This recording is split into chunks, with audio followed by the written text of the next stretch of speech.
નમસ્કાર દર્શક મિત્રો, આપ જોઈ રહ્યા છો હુકમ ન્યૂઝ। હવે જોઈએ અગત્યના સમાચાર। નિઝામપુરા નવા ઇસ્ટ ડેપો પાસે મોટા જટાધાર માકાએ 5 વૃક્ષો વગર નડતરના અને મજબૂત મૂળિયા ધરાવતા કે જેને વાવાઝોડા સાથે કોઈ લેવા દેવા નહીં તે કોઈ પરમિશન વગર નિર્દયતાથી હણી નાખ્યા છે। પાર્ક એન્ડ ગાર્ડન અધિકારીને પૂછતા જણાવે છે કે અમને જાણ નથી તો પછી લાકડા ભરવા સેવા સદનના ટ્રેક્ટરો આવ્યા ક્યાંથી? સેવા સદનમાં વૃક્ષો કાપી ભ્રષ્ટાચાર કરવામાં આવી રહ્યો છે।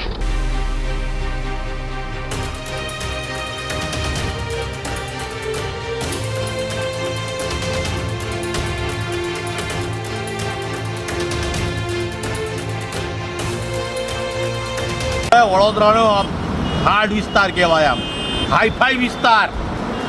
આ જોન મહેલ જો ડેપો બન્યો છે, આમાં ટાટાનું, રિલાયન્સનું, અને આ ઝાડ તમે જોઈ લો, કોઈને નડતર રૂપ નથી। આ કોઈને નડતર રૂપ નથી, મજબૂત ઝાડ। કયા ઝાડના નામ? સપ્તપર્ણી। વિચારો, આ ઝાડ કોઈને નડતર રૂપ નથી, વાવાઝોડામાં પડે એવું ઝાડ નહોતું। આ કોને નડતું હતું? તો આ જતા જતા આપણા પાર્ક એન્ડ ગાર્ડનના વીરપ્પનને નડતું હતું। હવે જતા જતા વીરપ્પન આમાં બી ચંદનમાં તો કમાઈ ગયા। ગાયકવાડ તો પ્રકૃતિ બધી બહુ મૂકી ગયા હતા આપણી પાસે, પણ આપણે સાચવી તો શક્યા નથી। પરમ દિવસે જ મેં કમિશનરશ્રીને, મેયરશ્રીને કીધું કે બેન, વડોદરા તો પ્રાકૃતિક નગરી હતી, મીને ઉદયપુર હતું। અહીં ગાડી ચંદનો તો કપાયા, સેંકડો ઝાડ કપાયા, એક પેડ માં કે નામ નાટકો થયા, કરોડોના છોડવા મંગાઈ અને નાટકોને ફિયાસ્કા કરવામાં આવ્યા। મોટા મોટા નેતા, અભિનેતા સહિત ગાર્ડનમાં જતા રહ્યા, હોશિયારી મારવા, ખાલી વડોદરાને ગેરમાર્ગે દોરવા। અને અહીં ગાડી ખુલ્લે આમ ઝાડો કપાય છે। તારે વીરપ્પનના ભાઈને અમે ફોન કરીએ છીએ કે ભાઈ ઝાડો કપાયા, તો કે અમને ખબર નથી। કાલે અહીંના એક રહીશે, હું તમને રેકોર્ડિંગ આપીશ, કે ભાઈએ ફોન કર્યો કે સાહેબ અહીં ગાડી તમે ઝાડ કાપવાની પરમિશન આપી છે? તો અમે કોઈને પરમિશન આપી નથી। તો અત્યારે આ ઝાડ કપાયા તો કોર્પોરેશનના ટ્રેક્ટર કોણે મોકલ્યા? આ એ જ પાર્ક એન્ડ ગાર્ડનના ડાયરેક્ટરો, જે પ્રાણીઓના ડૉક્ટર છે, કૂતરાઓને ખસ્સી કરનારના। આજે એમને વડોદરાના ઝાડોની ખસ્સી કરી નાખી। ટ્રેક્ટર તો એમપીનું છે બાપુ, હવે એમપીનું છે, બીએમસી લખેલું છે। હું તો એવું કહું છું, વીરપ્પન, આ વીરપ્પન મ્યુનિસિપલ કમિશનરનું છે, કોર્પોરેશનનું છે ટ્રેક્ટર। આ વીરપ્પન હવે નીકળ્યા, આ વડોદરાનો વીર નથી રહ્યો, વીરપ્પનનો વીર રહ્યો। આપણે પ્રકૃતિનું સત્યાનાશ કરવા, એ તો તમને ખબર છે કે આ તો આપણે બલાડીને દૂધ હાચવવા આલ્યું, આ તો ચોરને મોર હાચવવા આપ્યો।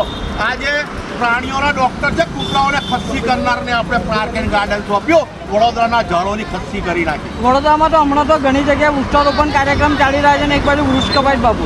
આ લોકો નૌટંકી બાદ છે, ફિયાસ્કા બાદ છે, ખાલી નાટકો જ કરે આવ્યા। આ કેમેરાની સામે આવીને વૃક્ષારોપણ, એક મોદીજીએ કીધું છે, એક પેડ માકે નામ।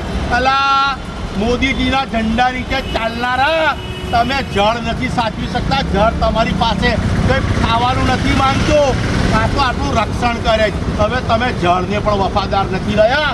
આ જુઓ, આ જળ કોઈ પડે એવું નહોતું, આ જળ ગમે તેવું વાવાઝોડું હવે પડે એવું નહોતું અને કોઈને નડતર રૂપ નહોતું। આનું નિખંદન કાઢી નાખ્યું। હવે 25,000 રૂપિયા પેનલ્ટી ભરાઈ લેશે અને 10,000 રૂપિયા ખિસ્સામાં ગાળી દેશે।